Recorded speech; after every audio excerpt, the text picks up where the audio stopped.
Quando eu tinha 9 anos, morava com meus pais em uma casa estreita espremida entre 2 prédios idênticos. Meu quarto ficava no 3º andar, com uma janela que dava diretamente para a casa atrás da nossa. As casas eram tão próximas que eu conseguia ver perfeitamente o quarto em frente ao meu. Aquilo devia haver, no máximo, uns 6 metros de distância. Por muito tempo nunca havia ninguém naquela janela, mas eu costumava olhar de vez em quando por curiosidade. Um dia, porém, havia alguém lá. Era uma menina. Ela parecia ter mais ou menos a minha idade, com cabelo escuro preso em um rabo de cavalo. Outra coisa que me lembro bem é que ela usava um suéter amarelo. Ela acenou para mim e eu acenei de volta. Depois ela saiu do enquadramento da janela. A partir daí começamos a nos cumprimentar todos os dias quando eu voltava da escola. Ela sempre aparecia às 3h30, como se estivesse me esperando, e usava sempre o mesmo suéter amarelo. Brincávamos através das janelas. Ela mostrava desenhos e eu tentava adivinhar o que eram. Eu mostrava meu dever de casa e ela fazia sinal de positivo ou negativo. Nos dias quentes eu abria minha janela e tentava falar com ela, mas ela nunca abria a dela. Apenas sorria e apontava para o ouvido, como se quisesse dizer que não podia me ouvir através do vidro. Achei que os pais dela deviam ser rigorosos quanto a manter as janelas fechadas. Um dia perguntei à minha mãe sobre a menina. Minha mãe disse que quem morava lá era um casal de idosos sem filhos. Contei sobre a menina e ela sugeriu que talvez fosse uma neta de visita. Isso me deixou um pouco triste, porque significava que ela provavelmente iria embora um dia. Mas ela não foi. Aparecia quase todos os dias, praticamente sempre no mesmo horário, e brincávamos por uns 30 minutos ou 1 hora, até que ela saía de vista. Algumas semanas depois, acordei por volta das 2 da manhã com barulhos de batidas. Fui até a janela e percebi que era a menina. Ela estava na janela dela, o que era estranho, porque eu nunca a tinha visto fora do horário. Dessa vez ela não sorria como de costume. Agora apontava para baixo, para algo que eu não conseguia ver, e juntava as mãos como se estivesse implorando. Eu não fazia ideia do que ela queria, mas comecei a sentir medo e voltei para a cama. As batidas continuaram por alguns minutos e depois pararam. Ela não apareceu na janela pelos 3 dias seguintes. Comecei a achar que a tinha magoado por ignorá-la naquela noite, mas na 4ª noite as batidas me acordaram novamente. Dessa vez, ela pressionava as 2 mãos contra o vidro. Sua boca se movia, como se estivesse dizendo alguma coisa, mas eu não conseguia ouvir nada, já que a janela dela continuava fechada. O vapor da respiração dela embaçava o vidro, o que era estranho, já que fazia calor. Ela continuava repetindo as mesmas palavras com os lábios. Então ela deu um passo para trás, e eu vi algo que me fez gelar. Havia uma mancha escura no suéter amarelo dela, como uma mancha de tinta ou de lama. Saí correndo para o quarto dos meus pais, quase chorando. Meu pai foi até o meu quarto e olhou pela janela, mas a luz da casa da frente estava apagada e a menina não estava mais lá. Meus pais me convenceram de que tudo não passava de um pesadelo e mandaram que eu voltasse a dormir. Na tarde seguinte, como a menina não apareceu na janela, escalei a cerca do quintal e vi a senhora no jardim. Sorri e acenei para ela, e ela pareceu feliz em me ver, embora nunca tivéssemos nos conhecido antes. Perguntei sobre a menina do quarto do 3º andar. Ela parou de sorrir, colocou o regador no chão e se aproximou um pouco da cerca. A forma como ela perdeu o sorriso de repente me assustou. Ela perguntou há quanto tempo eu via a menina. Respondi que fazia algumas semanas. Perguntou como era essa garotinha, e eu descrevi o cabelo escuro, suéter amarelo e o fato de nunca abrir a janela. Então a senhora me mandou voltar para dentro de casa. Achei que estivesse encrencado. As coisas mudaram muito depois desse dia. Eu tinha quase certeza de que a senhora ligou para minha mãe o que me fez pensar ainda mais que eu estava em apuros. Naquela mesma noite, meus pais mudaram minha cama de lugar para a parede oposta. Colocaram cortinas grossas na janela, daquelas pesadas que bloqueiam toda a luz. Quando perguntei por quê, disseram que era para eu dormir melhor, mas eu sabia que havia algo errado. No dia seguinte, a caminho de casa, depois da escola, minha mãe me disse que eu não podia mais brincar de acenar pela janela. Quando perguntei o motivo, ela apenas respondeu que eu já era muito velho para amigos imaginários. Disse a ela que minha amiga não era imaginária, que eu a via há meses. Mas minha mãe apenas repetiu que eu não devia mais ir até a janela. Fiquei confuso e, para ser sincero, magoado. Ninguém quis me explicar nada. Minha amiga se foi. Ela nunca mais apareceu na janela e meus pais agiram como se eu tivesse feito algo errado só por tê-la visto. Não que eu pudesse expressar meus sentimentos para eles, afinal só de ir até a janela eu já estaria desobedecendo. Nos mudamos cerca de 1 ano depois. Foi só quando eu estava no ensino médio que minha mãe finalmente me contou o que havia acontecido, ou mais especificamente, o que a senhora tinha dito a ela. Aparentemente, os antigos donos da casa tinham uma filha chamada Gena. Ela tinha 11 anos quando foi atropelada bem em frente à casa. Aconteceu logo depois da escola, e naquele dia fatídico, ela usava um suéter amarelo. A família se mudou pouco tempo depois. Quando aqueles senhores compraram a casa, tentaram usar o quarto do 3º andar, mas acabaram selando-o completamente depois que começaram a acontecer coisas estranhas. Minha mãe não entrou em detalhes sobre essa parte, pois acho que ela também não sabia.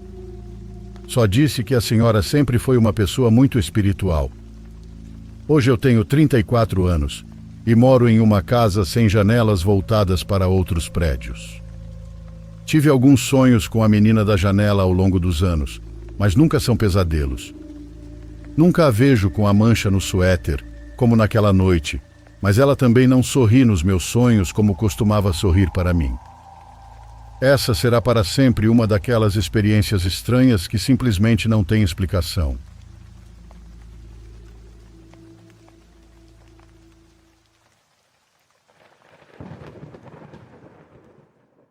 Por favor, curta e se inscreva se você estiver gostando.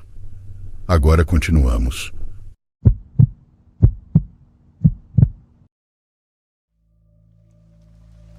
Meu nome é Alonso, e esta história aconteceu há vários anos, quando eu ainda morava onde nasci. Prefiro relatar de forma anônima, então assim farei. Era um lugar pequeno, cercado por montes e caminhos de terra. Naquele tempo eu tinha muita vontade de trabalhar e sustentar minha família. Minha esposa tinha acabado de dar à luz ao nosso primeiro filho, e qualquer oportunidade que aparecesse eu aproveitava. Foi assim que Fidêncio me contratou. Ele era um homem de uns 35 anos, moreno, de gênio forte, mas legal. Tinha 4 filhos, e sua esposa se chamava Juliana. Os dois eram conhecidos porque tinham um sítio não muito longe dali, onde vendiam queijo, leite, creme e às vezes também bois para os açougues. Eram pessoas trabalhadoras e queridas pela maioria. Conheci Fidêncio um dia no Mercadão. Ele estava vendendo seus produtos e me pediu ajuda para carregar umas caixas até sua perua.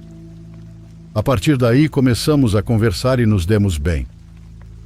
Passou um tempo e voltamos a nos encontrar várias vezes. Ele me contou sobre o sítio e tudo o que fazia lá. Um dia me perguntou se eu queria ajudá-lo por uns dias com tarefas simples. Disse que pagaria bem e eu precisava muito do dinheiro naquele momento. Aceitei sem pensar 2 vezes. Dava-me tristeza deixar minha esposa e meu filho, mas sabia que era pelo bem deles. O trabalho era de 5 dias seguidos no sítio e depois eu podia voltar para a casa. Não era fácil, mas eu via aquilo como uma oportunidade. Nos primeiros dias me senti estranho. Não estava acostumado a dormir fora de casa. O lugar era grande, com currais, um armazém e algumas vacas que viviam escapando. Eu me levantava antes do amanhecer. Às vezes eu trazia lenha, outras vezes limpava os currais ou ajudava na ordenha. Com o tempo fui ganhando a confiança do meu patrão. Fidêncio era trabalhador, mas muito reservado e meio chato. Às vezes conversávamos enquanto tomávamos café na mesa da cozinha, e pouco a pouco passamos a ter mais intimidade.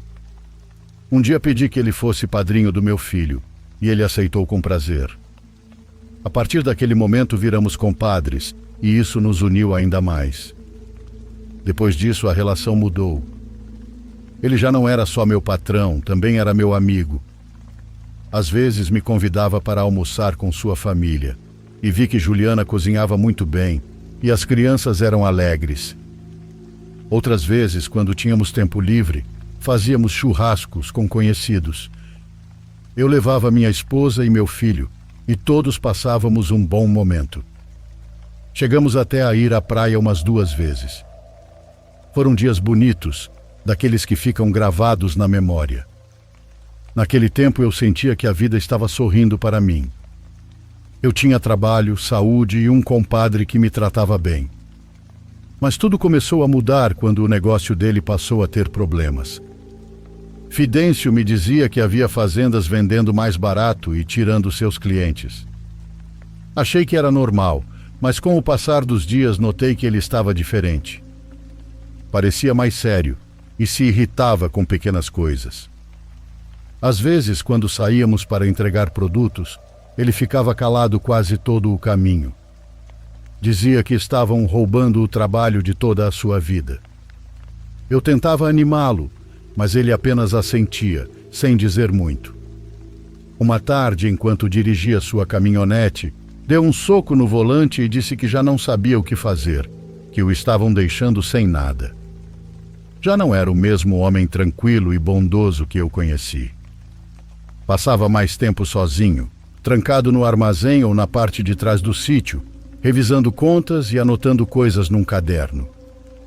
Eu seguia com meu trabalho, mas me preocupava vê-lo daquele jeito. Às vezes o encontrava sentado diante do curral, olhando para o nada, de braços cruzados. Parecia cansado. À noite, quando ficávamos só nós dois, mal falava. Passaram-se semanas e nada melhorou. Meu compadre andava cada vez mais nervoso. Falava pouco e passava o tempo examinando as vacas como se procurasse algo estranho. Uma manhã, enquanto ordenhávamos, percebi que 2 vacas estavam diferentes. Não queriam comer e mal davam leite. Pareciam fracas. Disse a ele que talvez estivessem doentes, mas ele negou, afirmando que alguém as havia envenenado. Fiquei calado, sem saber o que dizer. Não acreditava que fosse verdade. Ninguém tinha motivos para fazer-lhe mal, mas ele estava convencido. Dizia que havia gente invejosa, que queriam vê-lo arruinado e que, se fosse verdade, não ficaria de braços cruzados. Aquele dia ele ficou irritado o tempo todo. Nem sequer comeu. Andava de um lado para outro, repetindo que sabia quem era o culpado. Mencionou Roberto, um homem empresário mais acima. Segundo ele, esse sujeito estava roubando seus clientes e agora queria acabar com seu gado. Tentei acalmá-lo, dizendo que não devia pensar assim. Mas ele estava obstinado. Disse que aquele homem pagaria caro. Nessa noite demorei a dormir. Não sei porquê, mas foi assim que aconteceu. Quando finalmente adormeci, no meio da madrugada senti alguém me sacudir o ombro. Era meu compadre. Tinha uma lanterna na mão e me mandou levantar rápido. Eram umas 2 e pouco da manhã. Lá fora tudo estava escuro. Disse que o acompanhasse, que íamos dar uma volta. Subi na caminhonete ainda meio sonolento. Não perguntei nada porque vi em seu rosto que ele estava decidido. Dirigiu sem dizer uma palavra. Depois de uns 20 minutos, parou num caminho estreito, apagou as luzes e me disse para descer devagar. Caminhamos pelo mato. O ar era frio e o chão estava molhado. Meu compadre carregava um saco grande e de vez em quando olhava para trás, como se temesse que alguém nos seguisse. Perguntei aonde íamos. Ele apenas respondeu que faríamos o mesmo que eles tinham feito conosco. Continuei andando atrás dele sem entender direito o que queria dizer, mas seu tom de voz me deixou nervoso. Chegamos a um pasto grande. Havia muitas vacas dormindo ou deitadas entre a grama. Ao longe se viam umas luzes e imaginei que fosse a propriedade de Roberto. Meu compadre deixou o saco no chão, abriu e tirou algo que parecia comida ou milho moído. Mandou que eu desse um pouco às vacas e me certificasse de que comessem. Parei por alguns segundos, mas ele me olhou de forma estranha. Não tive coragem de desobedecer. Peguei um punhado e joguei perto. Algumas se levantaram e começaram a lamber o chão. Meu compadre fez o mesmo mais adiante e parecia que queria terminar logo. Eu estava alterado, com medo de que alguém nos visse ou escutasse. Terminamos e quando ele se certificou de que o saco estava vazio, amarrou e disse que voltássemos. O caminho de volta pareceu eterno. Não falávamos, só se ouvia o som das botas sobre o mato. Na minha cabeça, o tempo todo ecoava o que havíamos feito. Eu sabia que não era certo e que aquilo não era justo. Mas também não quis discutir com ele. Quando chegamos à caminhonete, minhas mãos tremiam. Entrei sem olhar para trás. Durante o trajeto de volta, ele não disse uma palavra. Parecia tranquilo, como se finalmente tivesse feito o que queria. Já eram quase 4 da manhã quando chegamos. O céu começava a clarear e o canto dos galos ardiam os ouvidos. Ele guardou o saco vazio no armazém e me mandou descansar um pouco antes de começar o dia. Não falamos mais sobre aquilo, nenhum dos dois, mas passei o dia inteiro com um nó no peito. A ideia de que alguém pudesse descobrir não saía da minha cabeça. O que fizemos naquela noite foi a primeira vez e pensei que ficaria por isso mesmo. Ninguém nos descobriu na hora. No entanto, quando desci a comunidade, começaram as teorias. A gente falava sobre o que aconteceu com o gado de Roberto. Diziam que suas vacas tinham adoecido e ninguém sabia por quê. Nos dias seguintes, as vendas do meu compadre aumentaram. O povo começou a comprar mais com ele, porque Roberto não conseguia produzir como antes. Eu via as caixas cheias e o dinheiro sobre a mesa. Senti alívio e vergonha ao mesmo tempo. Ele me pagava melhor e me dava dinheiro que eu nem esperava. Logo aquilo deixou de ser uma loucura isolada e virou uma tática. A gente chamava de solução ou vantagem. Mas, na verdade, era algo sujo. Mas quando a despensa de casa ficava vazia e o bebê precisava comer, as desculpas se tornavam frágeis. A segunda vez foi 2 meses depois. Fomos a um sítio mais acima. Dessa vez escolhemos menos gado para não ficar tão óbvio. Fizemos de novo à noite.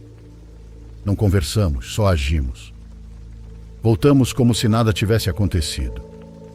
Ao amanhecer, o pessoal do outro sítio encontrou o gado doente. Outra vez os boatos começaram e de novo a produção do meu compadre aumentou. Com o tempo repetimos isso de vez em quando. Fazíamos quando precisávamos impulsionar nossas vendas. Só o meu compadre e eu sabíamos. Na região inventávamos que uma praga ou doença tinha atacado todos. Dizíamos que também tínhamos sido afetados e que nosso gado estava ruim igual. Depois alguns começaram a suspeitar que alguém andava envenenando as vacas. Mas os casos eram isolados. Não houve provas. Ninguém pensou em nós. Às vezes, quando eu fechava a porta de casa, ficava um tempo no escuro pensando nas vacas que nunca mais iam dar leite. Pensava nos lucros destruídos. Meu compadre ficava cada vez mais preciso com as contas. Conferia os números e calculava quanto a gente tinha ganhado. Parecia mais seguro. Me dava instruções e às vezes pedia que eu fizesse as coisas sozinho. Uma noite foi minha vez de ir sozinho. Ele não quis ir porque estava com uma dor forte nas costas. Disse que confiava em mim e que eu já sabia o que tinha que fazer.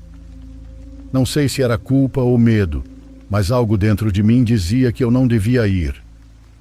Mesmo assim, fui. Eram mais ou menos 2 da manhã.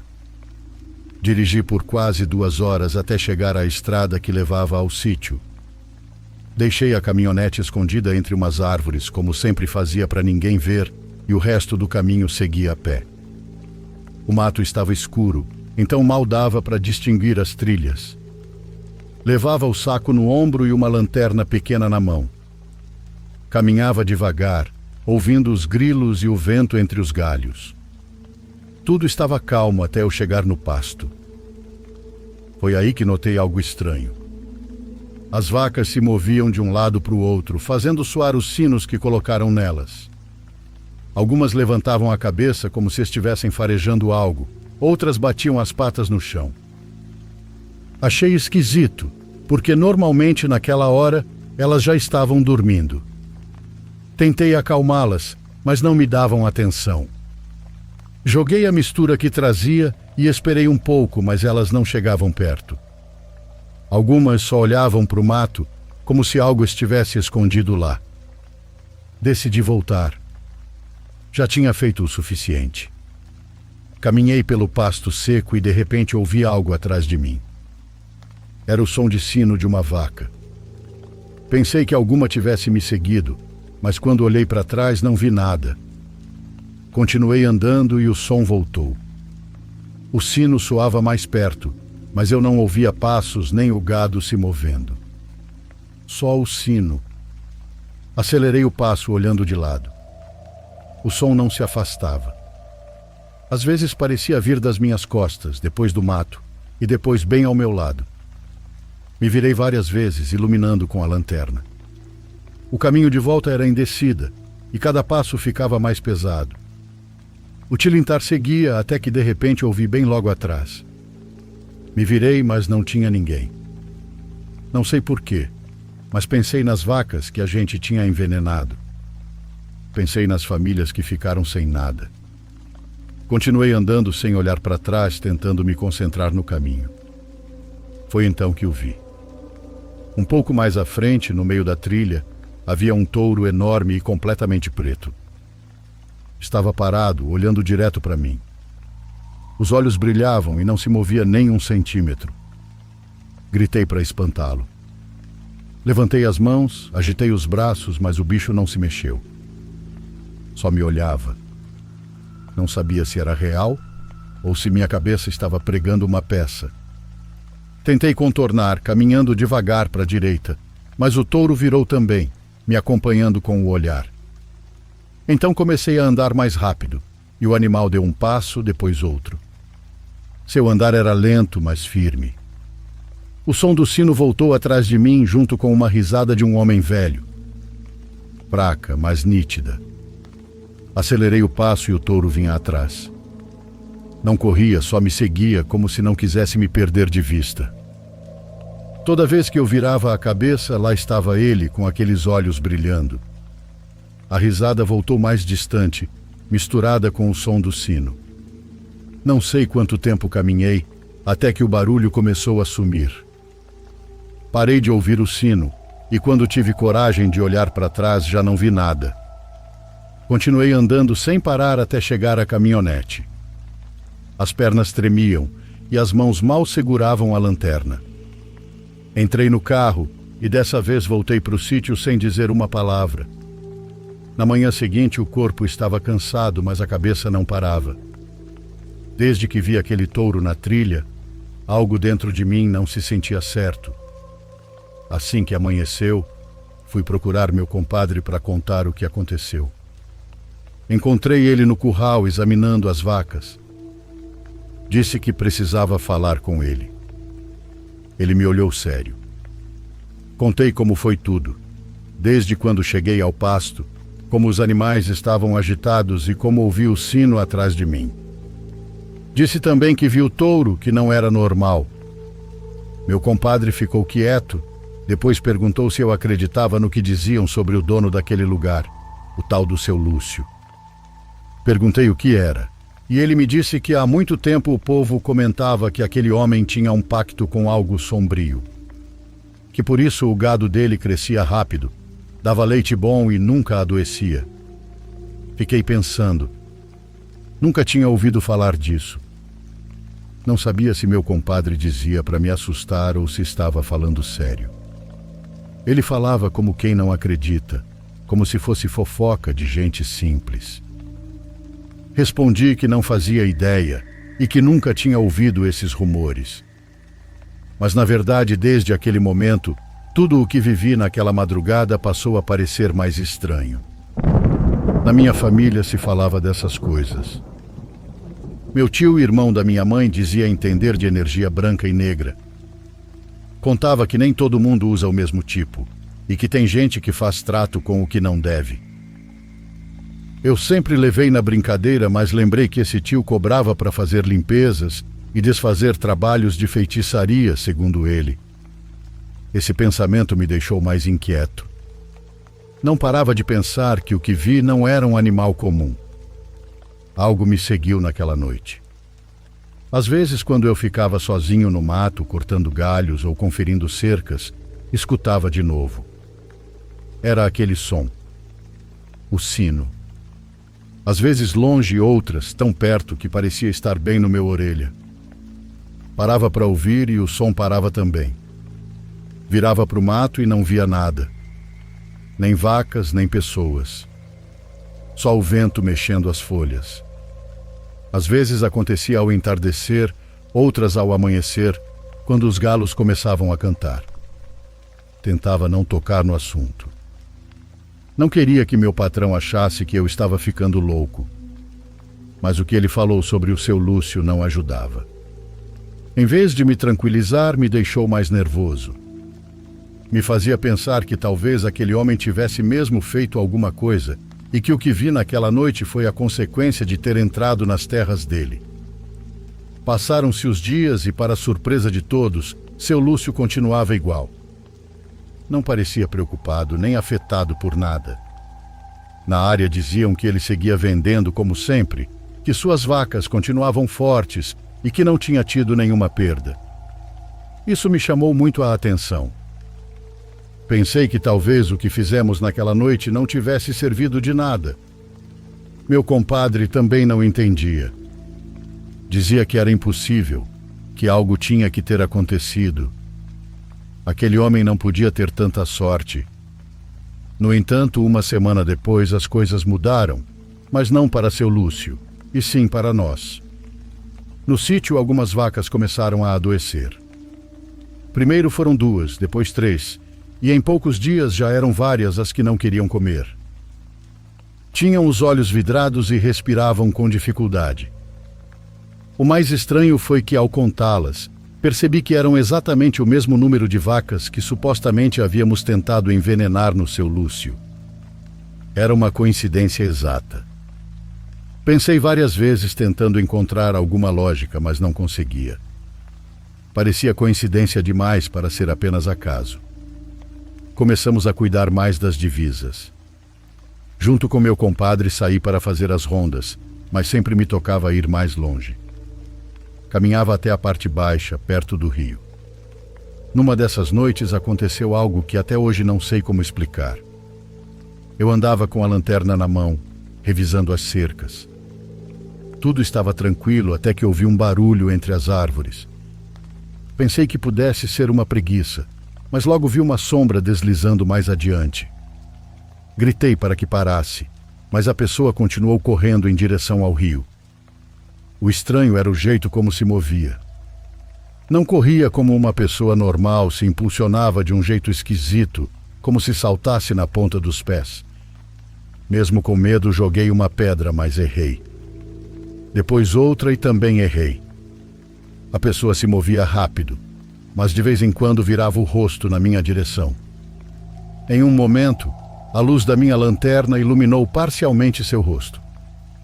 Tinha uma expressão que jamais esquecerei. Um sorriso forçado, com os dentes à mostra, como se o rosto não conseguisse sustentar aquela expressão. Não soube o que fazer. Fiquei pensando por alguns segundos.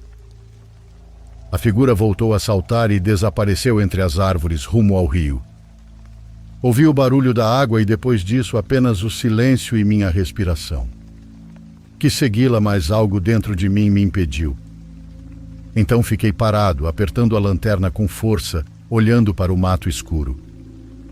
Esperei alguns minutos e depois voltei a casa. Não contei tudo ao meu compadre naquela madrugada. Disse apenas que tinha visto alguém rondando perto do rio, mas que não consegui reconhecer. Ele ficou irritado mesmo assim. Disse que devíamos ficar mais atentos, que as pessoas eram capazes de tudo quando queriam prejudicar alguém. Uma tarde precisei ir sozinho para a cidade. Meu compadre me emprestou sua caminhonete porque eu tinha que levar umas encomendas e aproveitei para ver minha família. Eram mais ou menos 7 horas, já quase sem luz.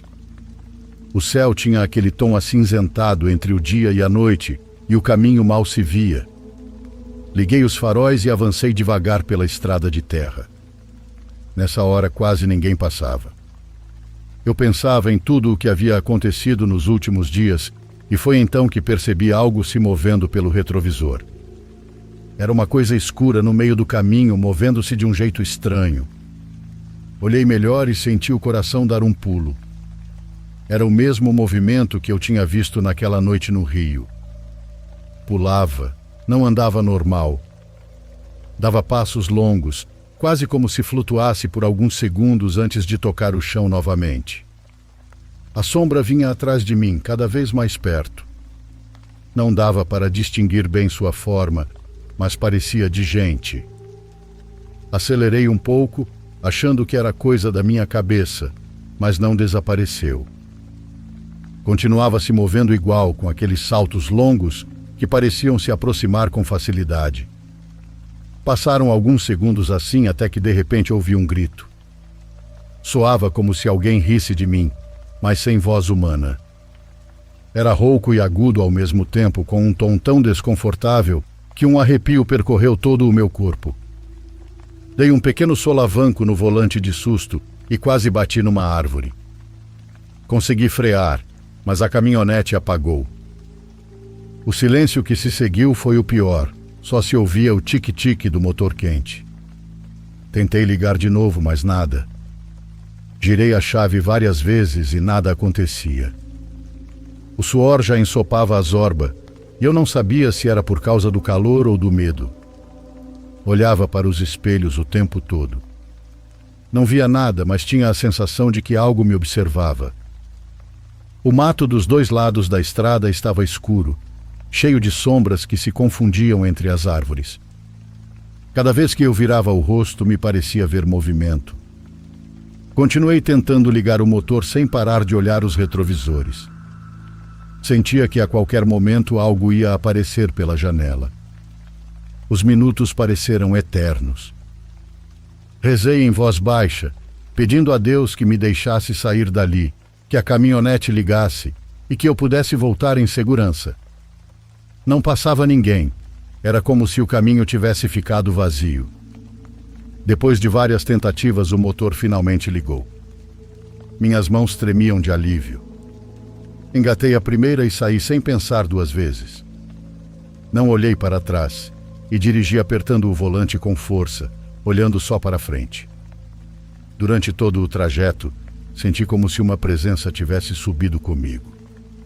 Cheguei à cidade já de noite e quando desliguei a caminhonete fiquei um tempo dentro, sem coragem de sair. Meu compadre já não era o mesmo. Parecia cansado, irritado e com uma tristeza que dava para ver no olhar. Isso porque todo dia alguma vaca amanhecia doente ou sem forças. O leite já não era branco, tinha um tom muito estranho.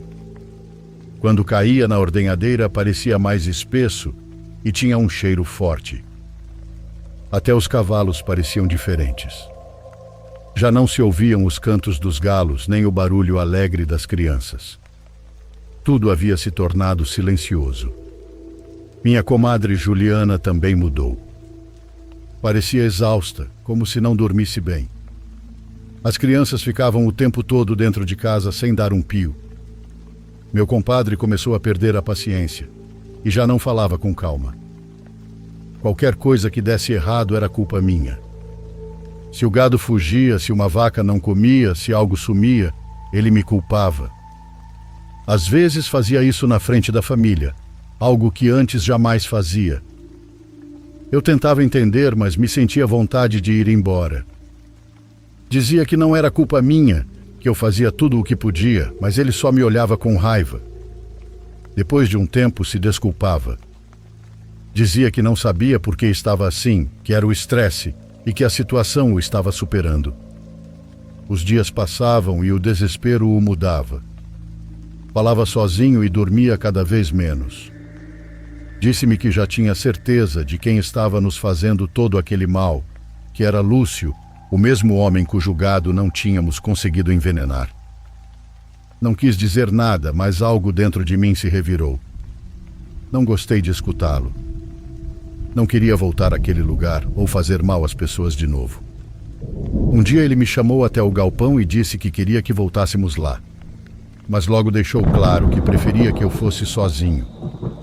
Disse que ele não podia ir, porque estavam o vigiando, e que se o vissem perto poderiam suspeitar. Eu disse que não queria mais continuar com aquilo, que as coisas estavam erradas. Desde o episódio do touro e da sombra, eu não dormia bem. Ele mudou o tom. Falou mais duro. Lembrou tudo o que tinha feito por mim. Jogou na minha cara que graças a ele eu tinha trabalho e que ajudou minha família quando ninguém mais o fez. Disse que se não fosse por ele, meu filho não teria o que tem e que inclusive me emprestou dinheiro quando meus pais ficaram doentes. Eu não sabia o que responder. Olhava para ele e não reconhecia o homem que um dia me estendeu a mão quando eu mais precisava. Dava para ver a raiva em seu rosto, mas também um tipo estranho de tristeza. Tentei dizer que não era justo, que eu o respeitava, mas que não queria continuar com aquilo. Ele levantou a voz dizendo que eu não sabia ser grato e que estava o traindo. Senti-me encurralado. Não queria perder o emprego nem decepcioná-lo. Também não queria que ele pensasse que eu estava virando as costas, então acabei aceitando. Naquela noite saí com um saco. Levava quase meio saco de milho moído, o suficiente para acabar com todo o gado de Lúcio. Era isso que o meu compadre queria, então ele teria. Ele tinha me dito claramente, quase gritando, que dessa vez eu não ousasse falhar. Dirigi por quase 2 horas até chegar ao ponto onde o caminho se abria entre os morros. Não havia lua, e tudo estava escuro. Quando cheguei ao lugar onde costumava deixar o veículo, apaguei as luzes e fiquei quieto por alguns minutos. Não desci de imediato. Permaneci sentado, com a cabeça encostada no banco, olhando para frente. Pensava na minha família, no meu filho, em como ele me veria se soubesse o que eu estava prestes a fazer. Eu não queria fazer aquilo, era demais. Envenenar todas as vacas era uma loucura. Fiquei um bom tempo com o saco ao lado. Pensei no que diziam sobre Lúcio, que tinha um pacto com algo sombrio. Por fim decidi descer. Não ia ficar ali a noite toda. Caminhei devagar, com a lanterna baixa, seguindo a trilha. Cada passo pesava. Olhava para trás a todo instante, com a sensação de que alguém me seguia. Repetia para mim mesmo que era coisa da minha cabeça, que o medo estava pregando peças. Mas a sensação não passava. Quando cheguei ao pasto, o ar estava mais frio. A lanterna mal iluminava o terreno e então percebi. As vacas estavam dormindo. Todas. Havia dezenas delas deitadas completamente imóveis, como se o sono as tivesse tomado ao mesmo tempo. Aproximei-me de uma e a toquei. Estava respirando, mas não acordava. Nem sequer se movia. Nenhuma delas estava acordada. Nenhuma. O silêncio era tão doentio que dava para ouvir o estalar dos meus ossos. Olhei para o saco e depois para os animais. Eu não podia fazer aquilo. Seria óbvio demais. Se o fizesse, saberiam que alguém esteve ali. Pensei em mentir para o meu compadre, dizer que espalhei o milho e que voltei sem problema. Ele não teria como comprovar. Virei-me com o coração acelerado e comecei a voltar pelo caminho. Foi então que o vi ao longe um homem parado. Era muito alto, com um chapéu que cobria quase todo o rosto.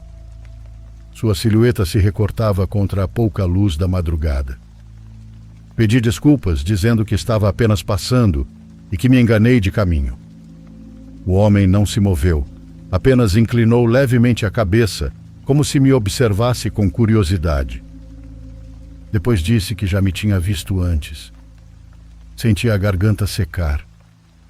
Ele explicou que sempre andava cuidando daquelas terras e que nada ali se movia sem que ele soubesse. Deu um passo à frente e a luz da lanterna mal revelou seu rosto. Era a coisa mais perturbadora que já vi na vida. O rosto estava deformado, como se a pele tivesse sido queimada. Ele ria, e era a mesma risada que eu ouvi na noite do touro. Disse que sabia que eu não era um homem mau e que entendia que eu fazia aquilo por minha família. Mas que o meu compadre, sim, era um homem ruim. Foi ele quem trouxe a desgraça para o sítio com seus atos.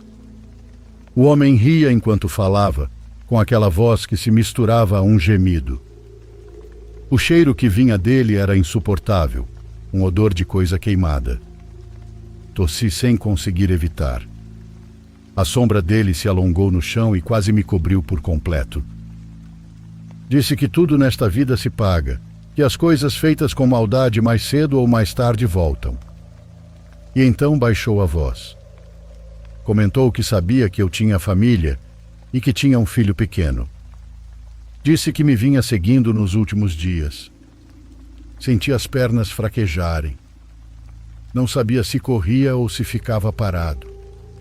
A lanterna tremia na minha mão, e ele me disse para ir embora, que não queria me ver ali nunca mais. Falou devagar, para mim não esquecer. Não esperei mais e caminhei sem olhar para trás. Andei o mais rápido que pude até avistar a caminhonete. Quando entrei, o medo ainda me sufocava.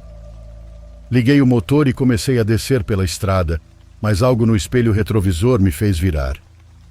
Atrás, no meio da escuridão, vinha o touro. O mesmo. Caminhava atrás do veículo, devagar, como se quisesse se certificar de que eu estava indo embora. Não acelerei mais, apenas continuei olhando o espelho, vendo a figura ficar cada vez mais distante. Aquele homem não era uma pessoa normal, era algo que cuidava daquelas terras. Depois daquela noite no Lúcio, tudo começou a desmoronar. Meu compadre me procurou cedo no dia seguinte. Olhou-me com os olhos vermelhos e com uma expressão que misturava desconfiança e desespero.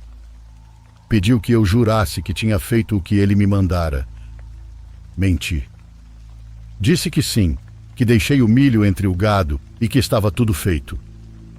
Ele me olhou por vários segundos, como tentando adivinhar se eu dizia a verdade. Os dias passaram e nada mudou. Lúcio continuava o mesmo.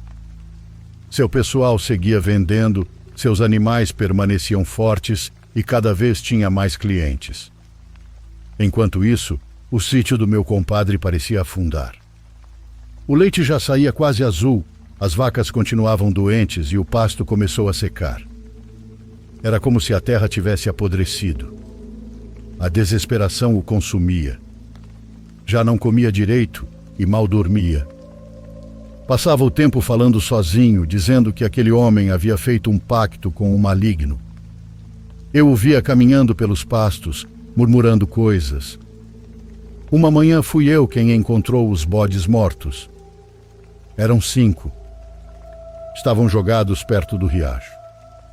No começo pensei que tivessem se intoxicado, mas quando me aproximei vi as marcas. Tinham feridas profundas no pescoço e nas costas. Avisei meu compadre e quando ele viu os corpos dos animais ficou pálido. Não disse uma palavra, apenas me olhou como se a culpa fosse minha. Desde aquele dia nada mais foi igual entre nós. Passou a me vigiar, a me fazer repetir o que eu fazia e para onde ia. Se eu saía para o mato buscar lenha, Ele perguntava com quem eu tinha falado. Um dia, diante da esposa, me acusou de ser eu quem estava causando o mal. Disse que eu era o único que entrava e saía sem ser visto por ninguém. Doía ouvi-lo falar assim. Lembrei a ele de tudo que tínhamos vivido juntos, mas não adiantou. Começou a desconfiar de todos, até dos próprios filhos. O ambiente na casa se tornou insuportável. Ouviam-se gritos a qualquer hora do dia. As crianças choravam por tudo. A casa, que antes parecia viva, agora era um lugar triste e sufocante. O pior foi numa tarde. O filho mais novo dele estava doente havia dias e não se levantava da cama. Eu estava do lado de fora, arrumando umas tábuas, quando ouvi os gritos. Corri até o quarto e o vi. Meu compadre o segurava por baixo dos braços e o levava para a frente. O menino chorava e mal conseguia ficar de pé. Ele gritava que o filho se levantasse, que não fosse fraco, que os doentes não serviam para nada. O pequeno tremia, dizendo que não conseguia. Juliana tentava detê-lo, mas ele estava fora de si. Tudo o que havia construído estava ruindo, e não apenas no sítio, sua mente também. Depois disso, nada mais foi igual comigo. Passou a me tratar mal e a me insultar por coisas sem sentido.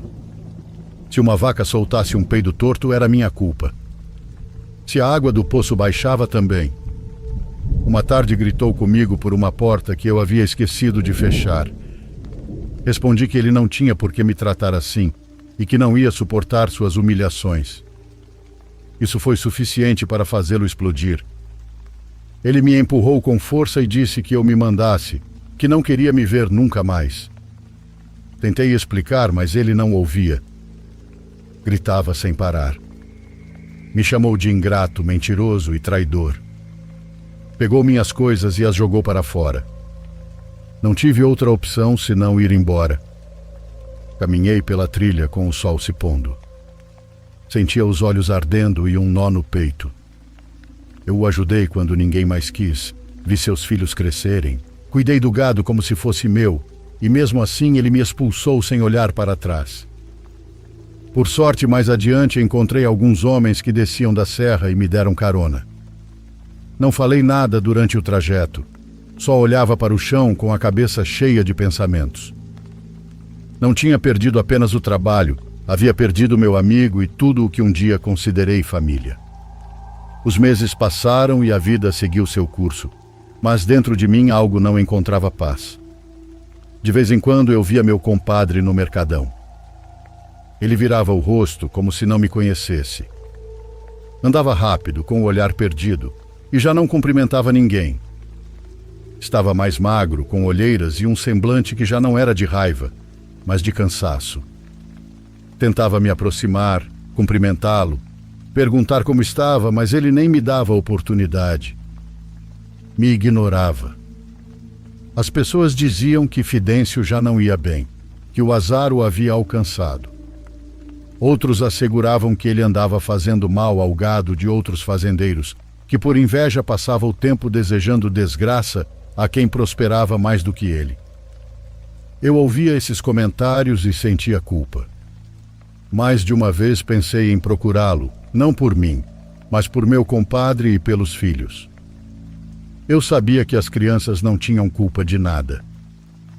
Minha esposa não queria que eu me envolvesse, dizia que eu já tinha feito o suficiente. Com o tempo, soube por conhecidos que as coisas haviam piorado ainda mais. As vacas adoeciam, a terra secava e as pessoas já não queriam negociar com ele. Diziam que perdeu clientes e que nem descia mais à cidade para vender. Alguns contavam que o viam falando sozinho, outros que o ouviam gritar. Havia quem jurasse que Fidêncio dizia ter inimigos invisíveis, que alguém o vigiava e que já não confiava nem na própria família. Eu tentava não acreditar em tudo, mas as histórias se tornavam cada vez mais frequentes. Às vezes pensava em pegar a moto e dirigir até lá só para ver como estavam. Mas sempre que pensava nisso, algo me impedia. Era uma sensação estranha. Quando ia dormir com essa ideia na cabeça, acabava sonhando com aquele homem alto. No sonho ele me falava com aquela voz rouca, a mesma que escutei naquela noite. Dizia para eu não me aproximar e que tudo o que estava acontecendo com Fidêncio aconteceria comigo se eu voltasse. No sonho ele parecia igual àquela vez, alto, deformado, com um sorriso forçado que deixava ver os dentes. Eu acordava suando, com o coração acelerado e aquela voz ainda ecoando na cabeça. Contei à minha esposa. Ela me olhou séria e disse que talvez eu devesse falar com meu tio, pois ele poderia me dizer o que significava ou o que fazer para parar de ter esses sonhos. No começo não quis por vergonha, mas a sensação ficava cada vez mais forte. Foi algum tempo depois que escutei algo terrível. Eu estava no mercadão ajudando um amigo a descarregar umas caixas quando uma mulher se aproximou. Ela me disse em voz baixa que o filho mais velho do meu compadre havia morrido. Fiquei paralisado, sem entender. Ela repetiu que o menino se afogou no rio. Por um momento achei que fosse um engano. Recusava-me a acreditar. Aquele menino era alegre, obediente e nunca se afastava de casa. Mas com o passar do dia a notícia se confirmou. Todos estavam chocados. Diziam que o haviam encontrado boiando rio abaixo, perto da Ponte Velha. Ninguém sabia como ele tinha ido parar lá.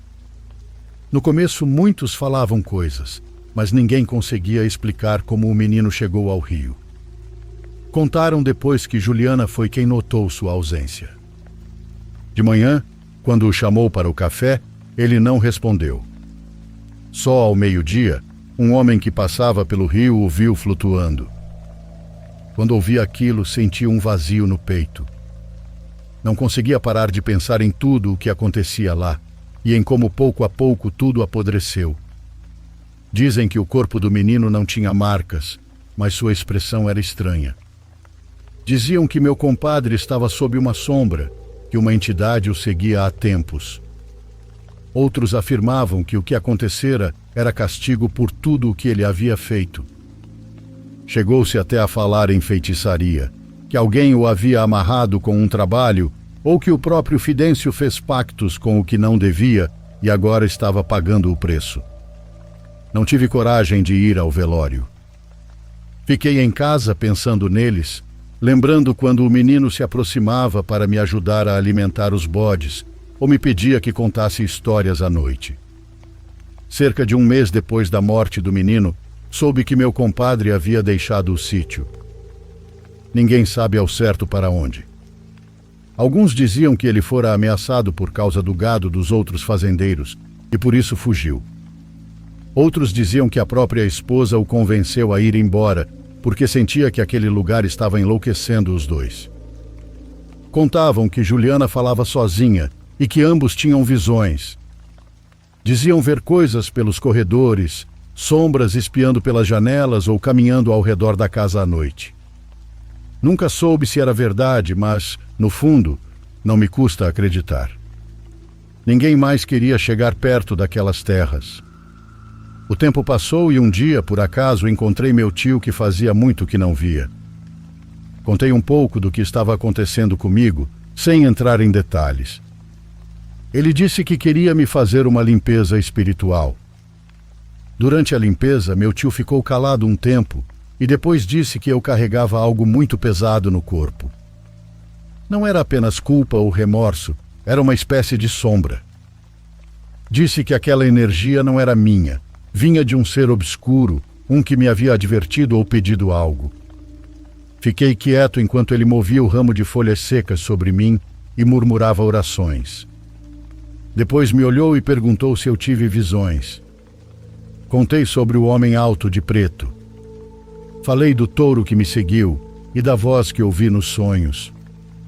Mas não lhe disse nada sobre o que fazíamos com o gado. Apenas contei que aquele ser me disse para me afastar do meu compadre e nunca mais voltar lá. Meu tio ficou pensativo e depois me disse algo que nunca esqueci. Falou que vinha acompanhando o caso de Fidêncio há algum tempo. Disse que aquele homem carregava uma entidade sombria que se agarrara a ele e o estava consumindo por dentro. Acrescentou que essa presença era poderosa e antiga, que não afetava apenas a mente, mas também o corpo, drenando-o pouco a pouco. E que se esse mesmo ser havia se comunicado comigo para me afastar, eu fizera bem em obedecer. Garantiu que aquele ser foi quem levou o filho do meu compadre, para advertir, castigar ou cumprir algo que o próprio Fidêncio provocou. Não quis continuar ouvindo, mas ele segurou minha mão e disse que há coisas que não se entendem. Já se passaram muitos anos desde então. Nunca mais soube deles. Ninguém voltou a vê-los. Às vezes, quando passo pelos caminhos da serra, ainda ouço histórias sobre Lúcio.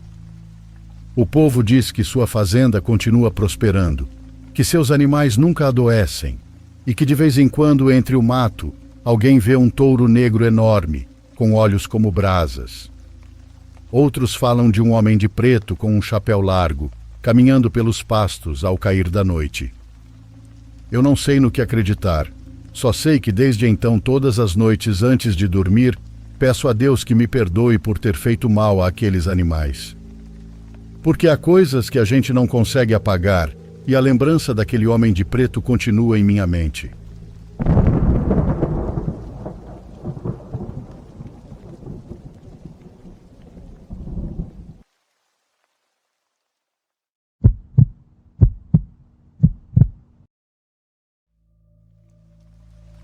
Meu nome é Lucas, tenho 23 anos e só recentemente descobri uma parte da minha infância que meus pais sempre evitaram comentar.